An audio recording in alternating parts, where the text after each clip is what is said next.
Corps commander conference ہوئی ہے، ایک واضح وارننگ جاری کر دی گئی ہے۔ پاکستان تحریک انصاف آج ایک مقدمہ ہار گئی۔ فیض آباد دھرنا کمیشن کی جو رپورٹ سامنے آئی ہے، پھنس رہے ہیں جناب شہباز شریف صاحب۔ جنرل فیض حمید کا بیان بھی جو ہے وہ بھی اب سامنے آیا ہے۔ اب نواز شریف کو چاہیے کہ شہباز شریف کے خلاف سپریم کورٹ جائیں۔ خان صاحب سے ملاقات میں شیشے کے ساتھ ایک نیا بڑا بلب لگایا گیا ہے۔ ایسے بلب جاسوسی کے لیے استعمال ہوتے ہیں۔ پاکستان تحریک انصاف کے لیے خوشخبری آئی۔ السلام علیکم ناظرین، میں ہوں منصور علی خان، اپنے ڈیجیٹل چینل کے اوپر آپ کو خوش آمدید کہوں گا۔ ناظرین، بڑی اہم خبریں پچھلے 12 گھنٹے میں سیاسی اور قانونی معاملات کے حوالے سے جو ہوئی ہیں، سب کے اپڈیٹس آپ کے سامنے ابھی تھوڑی دیر میں رکھتے ہیں۔ کور کمانڈر کانفرنس ہوئی ہے اور کور کمانڈر کانفرنس کے بعد ایک واضح وارننگ جاری کر دی گئی ہے۔ وہ کس کے لیے ہے اس کی بارے میں بھی تفصیل سے بات کریں گے۔ اور پاکستان تحریک انصاف آج ایک مقدمہ ہار گئی۔ یہ کیا معاملہ ہے، کون سا مقدمہ ہے، کچھ اس کے بارے میں بھی بات کرتے ہیں، لیکن اس سے پہلے آپ سے ریکویسٹ ہے چینل کو سبسکرائب کرنا مت بھولیے گا، بیل آئیکن ضرور پریس کیجیے گا، آل ویڈیوز کو پریس کرنا ہے آپ نے، اور اگر آپ کو ویڈیو پسند آئے لائک اور شیئر ضرور کیجیے گا۔ اور اسی کے اندر ایک اضافہ بھی اب ہم نے کر دیا ہے، وہ یہ ہے کہ کامنٹ سیکشن میں آپ نے اپنے سوالات بھی ساتھ ساتھ لکھنے ہیں، جن کے جوابات ہفتے کے آخر میں جو ہے وہ انشاءاللہ میں ضرور دینے کی کوشش کروں گا۔ ہماری ٹیم جو ہے اب ریگولرلی ان سوالات کو اکٹھا کرتی ہے، اور ان میں سے چند سوالات، سارے تو نہیں لیے جا سکتے، لیکن چند سوالات جو ہے ان کے جوابات میں ضرور دوں گا۔ اچھا جی، سب سے پہلے تو فیض آباد دھرنا کمیشن، میرے خیال میں ہو سکتا ہے، میں کنفرم تو نہیں کہہ سکتا، لیکن ہو سکتا ہے شہباز شریف صاحب کے لیے جو ہے وہ یہ مشکلات پیدا کر دے۔ اس کی وجہ یہ کہ فیض آباد دھرنا کمیشن کی جو رپورٹ سامنے آئی ہے، اس کے حوالے سے کچھ بات تو ہم نے پچھلے ویلاگ میں کی تھی کہ جنرل فیض کو جو ہے وہ کلین چٹ دے دی گئی ہے، لیکن پھنس کون رہے ہیں اس کے اندر؟ وہ پھنس رہے ہیں جناب شہباز شریف صاحب، جو کہ اس وقت وزیر اعلیٰ پنجاب تھے۔ اس رپورٹ کے اندر جو ہے وہ جنرل فیض کے حوالے سے بتایا گیا ہے کہ جی ISI کے سابق سربراہ internal security lieutenant general Faiz حمید اور دھرنا ختم ہونے پر مظاہرین نے پیسے تقسیم کرتے ہوئے ویڈیوز میں دکھائی دینے والے اس وقت کے DG Rangers Punjab major general Naveed Azhar Hayat کو بھی کلین چٹ دے دی گئی ہے، اور کہا ہے کہ فیض حمید کو سیکورٹی اسٹیبلشمنٹ کی طرف سے مصالحت کار کے طور پر معاہدہ دستخط کرنا تھا، کیونکہ ان کے پاس اس وقت کے DG ISI اور آرمی چیف کی اجازت موجود تھی۔ تو یعنی انہوں نے جو کچھ بھی کیا وہ اپنے باسز کے آرڈر کے اوپر کیا، تو اس لیے وہ قصوروار نہیں ہے۔ اس میں البتہ ذمہ داری جو ہے وہ پنجاب حکومت کے اوپر ڈالی گئی ہے کہ پنجاب حکومت جو ہے اپنا ووٹ بینک بچانے کی خاطر انہوں نے کسی قسم کا کوئی ایکشن نہیں لیا۔ یہ جو چیز ہے نا، یہ والی جو لائنیں ہیں، یہ شہباز شریف صاحب کے لیے پرابلمٹک بن سکتی ہیں کہ اس وقت وہ چاہتے تو ان کو پنجاب کی حدود کے اندر رکھ سکتے تھے، ان کو روک سکتے تھے، لاہور سے نکلنے سے روک سکتے تھے، لیکن ایسا کچھ نہیں کیا گیا، اور ان کو تھرو اینڈ تھرو جانے دیا گیا اسلام آباد کی طرف۔ تو اس میں خاص طور پہ کہا گیا کہ پنجاب حکومت نے ووٹ بینک بچانے کے لیے مظاہرین کے خلاف کارروائی نہ کی، جو قابل تعریف نہیں، یہ ذمہ داری سے انحراف اور مس کنڈکٹ ہے، لہٰذا قصورواروں کے خلاف کارروائی کی جائے۔ اب قصوروار کون ہیں؟ پنجاب حکومت اس وقت کی کس کے پاس تھی؟ کمیشن نے سفارش کی ہے کہ رینجرز اور FC کو واپس سرحدوں پر بھیجا جائے اور انہیں شہری علاقوں میں آنے سے روکا جائے۔ یہ بھی بڑی امپورٹنٹ ایک سفارش ہے، اور اس میں کہا گیا ہے کہ جی ان پر خرچ ہونے والے وسائل پولیس کو دیے جائیں۔ کمیشن نے اسلام آباد اور راولپنڈی میں احتجاج اور مظاہروں سے نمٹنے کے لیے مشترکہ مخصوص فورس قائم کرنے کی بھی سفارش کی ہے۔ کمیشن نے کہا ہے کہ کسی بھی سیاسی اور سرکاری شخصیت نے کسی ایجنسی یا ریاستی ادارے کے دھرنے سے متعلق کوئی بیان یا ثبوت نہیں دیا، لہٰذا کمیشن دھرنے سے کسی ادارے یا ریاستی اہلکار کا تحریک لبیک کے دھرنے کو منظم کرنا ثابت نہیں کر سکتا۔ اس وقت جو ہے وہ میں کھل کے بات کر دیتا ہوں، ISI کے اوپر جو ہے وہ الزام لگتا تھا کہ جناب یہ پیچھے سے جو ہے یہ ان کو ایکچولی موو کر رہے ہیں۔ تو کمیشن کی رپورٹ یہ کہتی ہے کہ نہیں جناب، کوئی ادارہ یا کوئی ایسی شخصیت نہیں تھی جو ان کو موو کر رہا تھا۔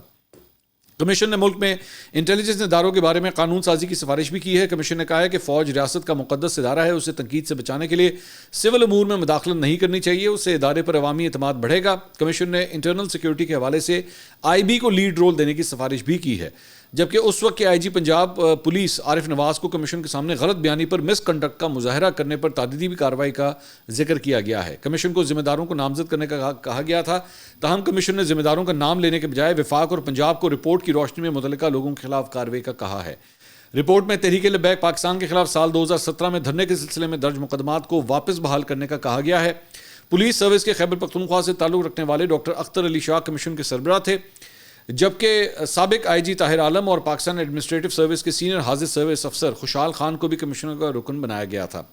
کمیشن کی رپورٹ کے ساتھ لگے انیکسچر میں وزیر اعظم شہباز شریف، سابق وزیر اعظم شاہد خاقان عباسی، سابق وزیر داخلہ احسن اقبال، آئی بی کے موجودہ سربراہ Fawad Asadullah, I S I کے سابق سربراہ lieutenant general Faiz Hameed, I B کے سابق سربراہ آفتاب سلطان، سابق آئی جی پنجاب پولیس عارف نواز، سابق ڈی جی رینجرز نوید اظہر حیات اور دیگر کے بیانات بھی لگائے گئے ہیں۔ کمیشن نے اپنی رپورٹ میں کہا ہے کہ دہشت گردوں کی مالی معاونت کو روکنے کے لیے تمام ایجنسیوں کو کام کرنے کی ضرورت پر زور دیا۔ کمیشن نے پیمرا کی کونسل آف کمپلینٹس کی اثر نو تشکیل اور اشتعال انگیز و پرتشدد مواد نشر کرنے والے ٹی وی چینلز کا لائسنس 6 ماہ کے لیے معطل کر کے ان سے 1 سے 5 کروڑ تک کا جرمانہ لینے کا کہا گیا ہے۔ اس سارے واقعے کے اندر فیض آباد دھرنے میں ایک پرٹیکولر چینل ہے لال رنگ کا، اس کے حوالے سے جو ہے وہ کافی وہ فوکس میں آیا ہوا تھا کہ جناب اس نے جو ہے فیض آباد دھرنے میں تحریک لبیک کے پوائنٹ آف ویو کو بہت زیادہ سپورٹ کیا تھا۔ کمیشن نے اسلام آباد راولپنڈی میں احتجاجیوں سے نمٹنے کے لیے ایک مشترکہ مخصوص فورس کے قیام کی سفارش بھی کی ہے، جس میں 21 سال کے نوجوانوں کو 40 سال عمر تک کے لیے بھرتی کرنے کا کہا گیا ہے، اور یہ بھی کہا گیا ہے کہ بعد میں انہیں دوسرے پولیس اداروں میں ٹرانسفر بھی کیا جائے۔ کمیشن میں سابق چیئرمین پیمرا ابصار عالم کے علاوہ کسی بھی سیاسی اور سرکاری شخصیت نے اس وقت فیض حمید کے خلاف بیان نہیں دیا۔ اس وقت پنجاب کے وزیر داخلہ رانا ثناء اللہ کمیشن کی طرف سے طلب کیے جانے کے باوجود کمیشن میں حاضر نہ ہوئے۔ وزیر اعظم شہباز شریف اور سابق ڈی جی آئی ایس آئی نے اپنے تحریری بیان کمیشن کو دیے۔ اس وقت مظاہرین میں پیسے تقسیم کرنے والے نوید اظہر حیات میجر جنرل اور ڈی جی رینجرز نے کہا کہ انہوں نے مظاہرین کو اپنا سامان تھانوں سے لانے اور واپس گھر جانے کے لیے ترس کھا کر چیک دیے تھے، یہ پیسے انہیں کسی ادارے یا ایجنسی کی طرف سے نہیں دیے گئے تھے۔ تو دھرنا کمیشن رپورٹ جو ہے اس کے اوپر یہ ڈیٹیلز ہیں۔ جنرل فیض حمید کا بیان بھی جو ہے وہ بھی اب سامنے آیا ہے اسی رپورٹ کے تناظر میں۔ انہوں نے کہا ہے کہ جی اپنے بیان میں جو انہوں نے کمیشن کو دیا تھا، انہوں نے کہا کہ حکومت نے 22 نومبر 2017 کو وزیر اعظم کی سربراہی میں دھرنا ختم کرنے کی ذمہ داری دی تھی۔ دھرنا منظم نہیں، ختم کروایا گیا۔ تحریک لبیک معاہدے پر آرمی چیف کا دستخط چاہتی تھی۔ معاہدے پر دستخط اسی لیے کیے کہ وہ آرمی چیف کے دستخط چاہتے تھے۔ معاہدے پر دستخط کی اجازت آئی ایس آئی چیف اور آرمی چیف نے دی تھی۔ جنرل فیض اس وقت ڈی جی آئی ایس آئی نہیں تھے، تو یہ اس وجہ سے مطلب انہوں نے اس وقت چونکہ وہ ڈی جی آئی ایس آئی کو رپورٹ کرتے تھے تو اس لیے ان کی بھی اجازت جو ہے وہ شامل تھی۔ اس کے علاوہ جناب فواد چودھری صاحب جو ہیں وہ بھی اب لب کشائی کرنا شروع ہو گئے ہیں۔ میڈیا سے گفتگو کرتے ہوئے انہوں نے کہا ہے کہ فیض آباد دھرنے کے وقت پنجاب حکومت کے سربراہ شہباز شریف تھے، اب نواز شریف کو چاہیے کہ شہباز شریف کے خلاف سپریم کورٹ جائیں۔ سپریم کورٹ کو چاہیے اپنے پہلے فیصلے پر عمل درآمد کروائے، وزیر اعظم کو طلب کرے اور ان کی ذمہ داری کا تعین کرے۔ آپ لوگوں کو نہ کہیں کہ زبردستی اتنے میں نان فروخت کریں۔ حکومت نے ہر چیز کا حل یہ نکالا ہے کہ گرفتار کر لو، اس طرح سوسائٹی نہیں چلتی، بات چیت سے مسئلے کو حل کرے۔ اچھا جی، اب آ جائیں 264ویں جو کور کمانڈر کانفرنس ہوئی ہے اس کی تفصیلات جو ہیں وہ سامنے آئی ہیں۔ آئی ایس پی آر نے جو پریس ریلیز دی ہے اس کے تناظر میں وہ آپ کے ساتھ شیئر کرتا ہوں۔ آرمی چیف نے کمانڈرز کو ہدایت کی ہے کہ دہشت گردوں کو کسی بھی جگہ سے فعال نہ ہونے دیں۔ پاکستان کی مسلح افواج اور قانون نافذ کرنے والے اداروں کو پوری قوم کی حمایت حاصل ہے۔ فورم نے مسلح افواج کی حوصلہ شکنی کے لیے بدنیتی پر مبنی پروپیگنڈا مہم پر تشویش کا اظہار کیا۔ فورم نے اس بات پر زور دیا کہ قانون نافذ کرنے والے اداروں، یہ غور سے سنیے گا، یہ لائن بڑی امپورٹنٹ ہے، قانون نافذ کرنے والے اداروں اور سیکیورٹی فورسز پر بے بنیاد الزامات ایک وتیرہ بن چکا ہے۔ یعنی یہ جو بیسکلی بھاول نگر کا واقعہ پیش آیا تھا، یہ اس کے تناظر میں گفتگو ہو رہی ہے۔ ان بے بنیاد الزامات کا مقصد عوام اور پاکستان کی مسلح افواج کے درمیان درار ڈالنے کی کوشش ہے۔ ہم ایسی کوششوں کو کامیاب نہیں ہونے دیں گے اور اس کے خلاف قانون اور آئین کے مطابق سخت کارروائی کو یقینی بنایا جائے گا۔ تو یہ بیسکلی اس کے تناظر میں پھر جتنی ٹویٹس ہوئی ہیں، جتنے ویلاگز ہوئے ہیں، یہ میرے خیال میں اس کے تناظر کے اندر بات ہو رہی ہے کہ آئین اور قانون کے مطابق جو ہے ایسے عناصر کے خلاف ایکشن لیا جائے گا۔ آگے کہتے ہیں کہ جی غیر قانونی اسپیکٹرم بالخصوص اسمگلنگ، ذخیرہ اندوزی، بجلی چوری اور تمام غیر قانونی تارکین کی محفوظ وطن واپسی کے خلاف تعاون فراہم کرنے کا عزم۔ آرمی چیف نے فیلڈ کمانڈرز کو ہدایت کی کہ آپریشنل تیاری اور مورال کے اعلیٰ ترین معیار کو یقینی بنائیں اور تربیت کے اعلیٰ معیار کے ذریعے پیشہ ورانہ مہارت حاصل کریں۔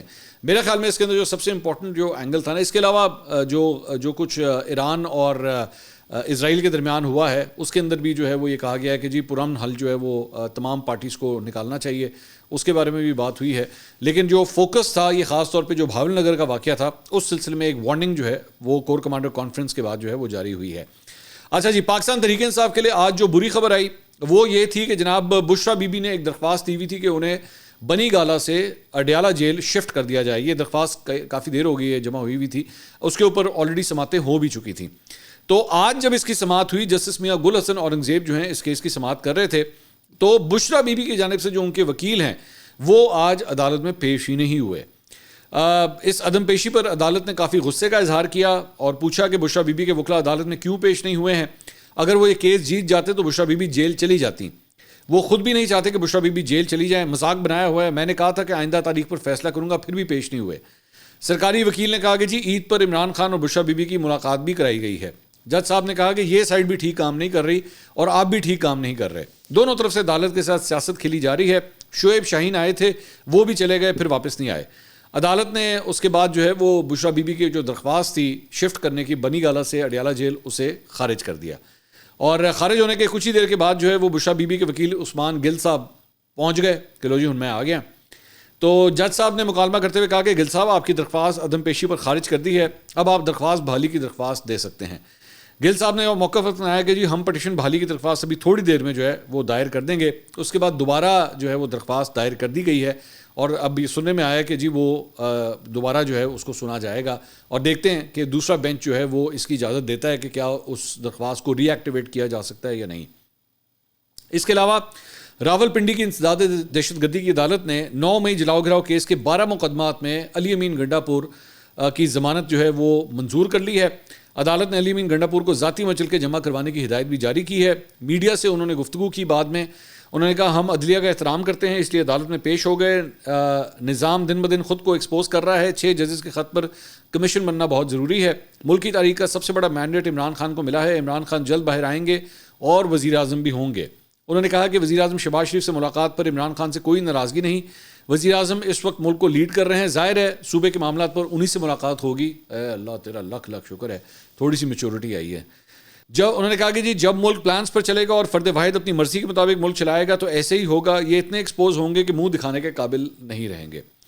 اچھا جی, اس کے علاوہ خدیجہ شاہ جن کے حوالے سے کل یہ خبر آئی تھی کہ قابل ضمانت وارنٹ گرفتاری ان کے جاری ہو گئے ہیں. میں نے آپ کو اسی وقت کہا تھا کہ یہ وارنٹ جو ہے یہ ہو جائیں گے کلیئر. اس میں صرف یہ ہوتا ہے کہ اگلی پیشی کے اوپر جو ہے وہ جو ملزم ہے وہاں پہ حاضر ضرور ہو کورٹ کے اندر. تو ان کے جو وارنٹ گرفتاری ہیں وہ منسوخ کر دیے گئے ہیں اور انہیں 29 اپریل کو دوبارہ عدالت میں پیش ہونے کا حکم جاری کیا گیا ہے. لیکن اس کے علاوہ انسداد دہشت گردی کی عدالت نے عسکری ٹاور جلاؤ گھراؤ کے مقدمے میں جو ہے وہ خدیجہ شاہ کے ادھر سے وارنٹ نکال دیے ہیں اور انہیں جو ہے وہ کل پیش ہونے کی ہدایت کر دی گئی ہے. پیش نہ ہونے پر عدالت نے قابل ضمانت وارنٹ گرفتاری جاری کی ہے. تو یہ ایک دوسرا کیس ہے, اس کے اندر بھی اب وارنٹ جو ہے وہ جاری ہو گئے ہیں. یہ بھی جب وہ پیش ہو جائیں گی تو موسٹ پرابلی وہ بھی وہاں پہ ختم ہو. لیکن اوبیسلی یہ جج صاحب کی مرضی ہوتی ہے, میری مرضی نہیں ہوتی, جج صاحب فیصلہ کرتے ہیں اس کا. اچھا جی, اس کے علاوہ اسلام آباد ہائی کورٹ کے چیف جسٹس عامر فاروق اور جسٹس میاں گل حسن اورنگزیب نے عمران خان اور شاہ محمود قریشی کی سائفر کیس میں سزا کے خلاف اپیلوں کی سماعت کی. یہ وہ تیسرا کیس ہے, اس میں آلریڈی سزا ان فیلڈ ہے, ایکٹیو ہے. تو عمران خان صاحب کے وکیل سلمان صفدر نے دلائل دیے. انہوں نے کہا کہ جہاں پر دلائل چھوڑے تھے آج میں وہیں سے دلائل کا آغاز کروں گا. چیف جسٹس نے ریمارکس دیے کہ 2 دفعات ہیں جس کے تحت سزا ہوئی, ایک غفلت کی بات کرتا ہے اور ایک نہیں. میں ایک چیز پر آپ سے متفق ہوں کہ ملزمان پر ایک چارج لگنا تھا. وکیل نے کہا کہ جی شاہ محمود قریشی کی حد تک تو جو چارج لگائے گئے تھے وہ اس سے الگ ہیں. میں عمران خان کے اوپر چارج کے حوالے سے بات کروں گا. انہوں نے کہا کہ سائفر سابق پرنسپل سیکرٹری اعظم خان نے وصول کیا تو حفاظت کی ذمہ داری بھی ان کی تھی. کہا بھی کیا کہ پرنسپل سیکرٹری نے سائفر کی کاپی واپس نہیں کی. عدالت نے پوچھا کہ لیکن پرنسپل سیکرٹری اعظم خان نے تو کہا کہ میں نے عمران خان کو سائفر کاپی دی تھی. صدر یا وزیر اعظم کو جو چیز دی جاتی ہے اس کی ذمہ داری ان کے سیکرٹری پر ہوگی. صدر یا وزیر اعظم کے سیکرٹری سے اگر کوئی غفلت ہو جائے تو اس کی کیا سزا ہوگی. جج صاحب نے کہا کہ آپ کہنا چاہ رہے ہیں کہ اعظم خان کا بیان ٹھیک نہیں کیونکہ اس سے ماحول نہیں دیا گیا. چیف جسٹس نے ریمارکس دیے کہ اعظم خان کا بیان موجود ہے کہ اس نے کاپی عمران خان کو دی تھی. جج صاحب نے کہا کہ جی ہمیں یہ چیز سمجھائیں کہ آپ کو کاپی ملی ہی نہیں یا آپ نے وصول کرنے کے بعد واپس کی. ان کے وکیل عمران خان صاحب کے وکیل نے دلیل دی کہ عمران خان کا موقف ہے کہ میں نے کاپی وصول کی تھی مگر دفتر سے وہ غائب ہو گئی. تو ان کے وکیل نے کہا کہ اعظم خان نے کہا ہے کہ سائفر گم ہو گیا تو سیکرٹری ملٹری, ڈی جی سی اور وزیر اعظم آفس کی سیکیورٹی کو ڈھونڈنے کی ہدایت دی. سائفر کی کاپی گمشدہ ہونے پر وزارت خارجہ کو آگاہ کرنا ہوتا ہے جو ہم کر چکے. ایف آئی اے کے وکیل حامد شاہ نے کہا کہ 8 مارچ کو سائفر کی copy principal secretary Azam Khan کو موصول ہوئی. 9 مارچ کو اعظم خان نے کاپی اس وقت کے وزیر اعظم کو دی. عدالت نے پوچھا کہ وزیر اعظم سمیت اہم دفاتر میں اہم دستاویز کی موومنٹ ریکارڈ ہوتی ہے یا نہیں. ایف آئی اے کے وکیل نے کہا کہ سائفر جب آ جاتا ہے تو اس کی ہر موومنٹ کو ریکارڈ کرنے کے لیے محفوظ کیا جاتا ہے. سلمان صفدر جو وکیل ہیں عمران خان صاحب کے, انہوں نے کہا کہ سائفر سے نہ کوئی نقصان ہوا نہ کسی کو کوئی انجری ہوئی. عمران خان کا تو فرض ہی نہیں ہے کہ کاپی کی حفاظت کریں. جج صاحب نے استفسار کیا کہ اعظم خان پر چارج کیوں نہیں لگایا گیا. سلمان صفدر نے جواب دیا کہ میں یہی بات کرنا چاہتا ہوں کہ ملزم پر چارج لگتا ہے، انہوں نے اس کو گواہ بنا لیا ہے، ملزم کو گواہ بنا کر پروسیکیوشن نے اپنا کیس خراب کر دیا ہے۔ بطور وزیر اعظم عمران خان کا کام تھا کہ آگاہ کریں کہ کاپی گم ہو گئی ہے، جو انہوں نے کر دیا۔ شاہ محمود قریشی کے وکیل تیمور ملک نے دلائل دیے، انہوں نے کہا کہ سلمان صفدر نے تمام چیزوں کو مکمل کر لیا، مگر میں کچھ چیزیں بتانا چاہتا ہوں۔ جج صاحب نے ریمارکس دیے کہ جو بھی چیزیں آپ نے بتانی ہیں وہ آپ ہمیں تحریری طور پر دے دیں۔ اسپیشل پروسیکیوٹر نے دلائل کا آغاز کیا، انہوں نے کہا کہ تیاری کے لیے مجھے وقت دیا جائے، انہوں نے وقت دینے کی استدعا کی۔ جج صاحب نے حامد علی شاہ سے مکالمہ کیا کہ ہم فیصلہ معطل کرتے ہیں، پھر جتنا بھی آپ کو وقت چاہیے لے لیں، ہم آپ کو یہ نہیں کہیں گے کہ آپ کم وقت لیں۔ سلمان صفدر نے 15 لے لیے تو آپ کم از کم دلائل تو شروع کر دیں۔ بعد میں کیس کی سماعت جو ہے وہ کل تک کے لیے ملتوی کر دی گئی۔ اب یہ جو گفتگو ہو رہی ہے اس سے تاثر یہی آ رہا ہے کہ شاید سائفر کیس میں بھی عمران خان صاحب کی سزا جو ہے وہ معطل ہو جائے گی۔ اب دیکھتے ہیں کہ ہوتی ہے یا نہیں ہوتی۔ اس کے علاوہ آج ایک نئی ڈیولپمنٹ جو ہے وہ جیل کے اندر ہوئی ہے، اور وہ یہ ہے کہ جناب بیرسٹر گوہر صاحب جو موجودہ چیئرمین پی ٹی آئی ہیں، ان کی آج عمران خان صاحب سے ملاقات ہوئی۔ شیر افضل مروت صاحب بھی ان کے ساتھ موجود تھے، تو انہوں نے کہا کہ جی عمران خان سے ملاقات کے لیے درمیان میں اب ایک شیشہ لگا دیا گیا ہے، یہ پہلے اس طرح نہیں ہوتا تھا، اب جو ہے وہ شیشے کے آر پار دونوں سائڈیں بیٹھیں گی۔ اور انہوں نے کہا کہ شیشہ ہر صورت ختم ہونا چاہیے۔ آج خان صاحب نے شیر افضل مروت کو اجازت دی ہے کہ وہ اس حوالے سے توہین عدالت کی درخواست دائر کریں۔ خان صاحب نے بھاول نگر واقعے پہ افسوس کا اظہار کیا۔ عمران خان نے کہا کہ لگ رہا ہے کہ ملک ٹوٹ رہا ہے۔ خان صاحب نے شیر افضل مروت کی دوبارہ ڈیوٹی لگائی ہے کہ جہاں ضمنی الیکشن ہو رہے ہیں وہاں جائیں گے۔ ضمنی الیکشن کے امیدواروں کو پیغام دیا ہے کہ 19 تاریخ تک جلسے کے انتظامات کریں، قیادت بھی آئے گی اور شیر افضل مروت بھی آئیں گے، میں بھی جاؤں گا۔ عمر ایوب کو بھی پارٹی کے فنکشنوں میں جانے کی ہدایت کی گئی ہے۔ بعد میں شیر افضل مروت صاحب نے گفتگو کی میڈیا سے، انہوں نے کہا کہ خان صاحب سے ملاقات میں شیشے کے ساتھ ایک نیا بڑا بلب لگایا گیا ہے، ایسے بلب جاسوسی کے لیے استعمال ہوتے ہیں، وہ آڈیو ویڈیو ریکارڈنگ کے لیے لگایا ہے۔ شیشے کی پارٹیشن کا واحد مقصد یہ ہے کہ جو خسر پسر ہوتی ہے وہ بھی ان کے کانوں تک پہنچے۔ قیادت کے پاس الیکشن کمیشن کے لیے صرف 3 دن ہے۔ خان صاحب کو میں نے آگاہ کیا ہے کہ سوشل میڈیا ٹیم ختم کر دی ہے، خان نے اس کو سراہا ہے۔ تو شیر افضل مروت صاحب جو بڑی دیر سے اپنی سوشل میڈیا کی ٹیم کے اوپر جو ہے وہ کہہ رہے تھے کہ تمہاری ایسی کی تیسی، تم دیکھنا تو میری ٹیم تمہارا کیا حال کرتی ہے، تو وہ ٹیم جو ہے وہ خان صاحب کے کہنے پہ الٹیمیٹلی انہیں ختم کرنی پڑی ہے۔ اس کے علاوہ پاکستان تحریک انصاف کے لیے خوشخبری آئی، اور وہ یہ ہے کہ لاہور ہائی کورٹ نے حلقہ NA81 گجرانوالہ یہاں سے مسلم لیگ نون کے رہنما اظہر قیوم کی کامیابی کو نوٹیفیکیشن قلعدم قرار دے کر سنی اتحاد کونسل کے امیدوار کی رکنیت بطور رکن قومی اسمبلی بحال کر دی ہے۔ 4 اپریل کو لاہور ہائی کورٹ نے اظہر قیوم کی کامیابی کا نوٹیفیکیشن معطل کر دیا تھا۔ درخواست گزار کے وکیل نے عدالت کو آگاہ کیا کہ بلال اعجاز چودھری 8000 ووٹ سے کامیاب قرار پائے۔ الیکشن کمیشن نے دوبارہ گنتی پر اظہر قیوم کو جو ہے وہ کامیاب قرار دے دیا۔ یہ وہی حلقہ ہے جہاں پہ جب دوبارہ گنتی ہوئی تھی تو پتہ نہیں کتنے ووٹ جو ہیں وہ ریجیکٹ ہو گئے تھے، کیونکہ ان پہ ڈبل مورے لگی ہوئی تھیں۔ تو اور وہاں پہ پہلے پاکستان تحریک انصاف کا امیدوار جیتا ہوا تھا، انہوں نے جا کے حلف بھی اٹھا لیا تھا، لیکن پھر نون لیگ کے جو رہنما جو امیدوار جنہوں نے اس کو چیلنج کیا ہوا تھا، ان کو پھر کامیاب قرار دے دیا گیا تھا۔ اب جو ہے دوبارہ واپس یہ سیٹ جو ہے وہ سنی اتحاد کونسل کے پاس چلی گئی ہے۔ اس کے علاوہ جناب نواز شریف صاحب کی NA130 جو ڈاکٹر یاسمین راشد کو انہوں نے جس الیکشن میں ہرایا تھا، ان کی کامیابی کو جو ہے وہ الیکشن ٹریبیونل میں باقاعدہ طور پہ چیلنج کر دیا گیا ہے، اور درخواست میں موقف اپنایا گیا ہے کہ الیکشن کمیشن نے قانون کے منافی نواز شریف کا جیت کا نوٹیفیکیشن جاری کیا ہے۔ جسٹس سلطان تنویر احمد پر مشتمل الیکشن ٹریبیونل انتخابی عزاداری پر سماعت اس کیس کی کرے گا۔ پاکستان اسٹاک ایکسچینج جناب نئے ریکارڈ پہ ریکارڈ بنا رہی ہے۔ آج پہلے اس نے 70,000 کی سطح کو عبور کیا تھا، آج اس نے 71,000 کی سطح کو بھی عبور کر لیا، اور 548 پوائنٹس کا اضافہ اس میں دیکھا گیا، اور یہ ملک کی تاریخ میں پہلی دفعہ ہوا ہے کہ اسٹاک مارکیٹ جو ہے وہ 71,000 پوائنٹس کا نمبر اس نے کراس کیا ہے۔ دوسری جگہ پہ جو سعودی عرب سے جو وفد آیا ہوا ہے پاکستان، جن کو ان کے وزیر خارجہ جو ہے وہ لیڈ کر رہے ہیں، ان کی آج وزیر اعظم شہباز شریف صاحب سے بھی ملاقاتیں ہوئی ہیں، اور بتایا گیا ہے کہ جی SIFC ایپیکس نے سعودی وفد کو سرمایہ کاری منصوبوں پر بھی بریفنگ دی ہے، اور سعودی وفد کو PIA اور ایئرپورٹس کی نجکاری میں جوائنٹ وینچر کی پیشکش کی گئی ہے۔ اس کے علاوہ وفد کو اسلام آباد میں 2 5 اسٹار ہوٹلز کی نجکاری میں بھی جوائنٹ وینچر کی پیشکش کی گئی ہے۔ ہوٹلز کے لیے زمین CDA دے گی، جبکہ سرمایہ کاری سعودی حکومت کرے گی۔ ذرائع کے مطابق وفد کو تجویز دی گئی ہے کہ سعودی حکومت چاہے تو خود ہوٹل بنا کر چلائے، جبکہ اجلاس میں وفد کو مٹیاری ٹرانسمیشن لائن اور فرسٹ وومن بینک کی بھی آفرز دی گئی ہیں۔ لگ رہا ہے ویچی جا رہے ہیں، لے لو لے لو لے لو، جنہیں لینا ہے، ہر مال 2 روپے 2 روپے، خیر 2 روپے تو نہیں ہوگا، کافی مہنگا ہوگا۔ دوسری ایک خبر یہ بھی آئی ہے کہ جناب شہباز شریف صاحب جو ہیں وہ اپریل کے مہینے میں دوسری دفعہ اب جانے لگے ہیں سعودی عرب, اور 28 اور 29 تاریخ کو جو ہے وہ سعودی عرب کا وہ دورہ کریں گے, اور اس دوران جو ہے یہ جتنے بھی معاملات آپس میں ڈسکس ہو رہے ہیں ان کو حتمی شکل دینے کے لیے جو ہے وہ دستخط کیے جائیں گے. اور دورے کے دوران معاہدوں پر دستخط نہ ہو سکے تھے جب وہ پہلے گئے تھے وہاں پہ, تو اب جو ہے وہ شہباز شریف صاحب صرف ان دستخطوں کے لیے جو ہے وہ دوبارہ سعودی عرب جا رہے ہیں 28 اور 29 تاریخ کو. دوسری جانب روٹی کی قیمت 16 روپے فکس کی گئی تھی پنجاب میں, تو آج چیک کرنے کے لیے نواز شریف صاحب مریم نواز صاحبہ کے ساتھ جو ہیں آج خود ایک تندور کے اوپر گئے اور وہاں پہ جا کے انہوں نے روٹی کی قیمت جو ہے وہ پتہ کی. اب میرا صرف ایک چھوٹا سا ایک معصومانہ وسیم بدامی کی طرح ایک سوال ہے کہ جب وہ بیچارہ تندور والا جو ہے وہ مریم نواز اور نواز شریف کو اپنے تندور کے اندر انٹر ہوتے ہوئے دیکھا گا, تو آپ 16 روپے کیا آپ اس کو کہیں 6 روپے ریٹ ہے تو وہ بیچارہ 6 روپے بھی بیچ دے گا.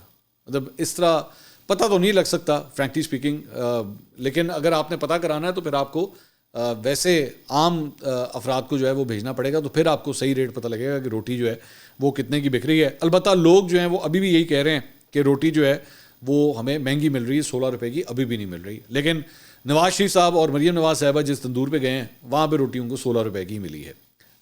بڑے بڑے بندیاں نو چیزاں سستیاں ہی ملتی ہیں. اگلی ویڈیو میں آپ سے دوبارہ ملاقات ہوگی. اللہ حافظ.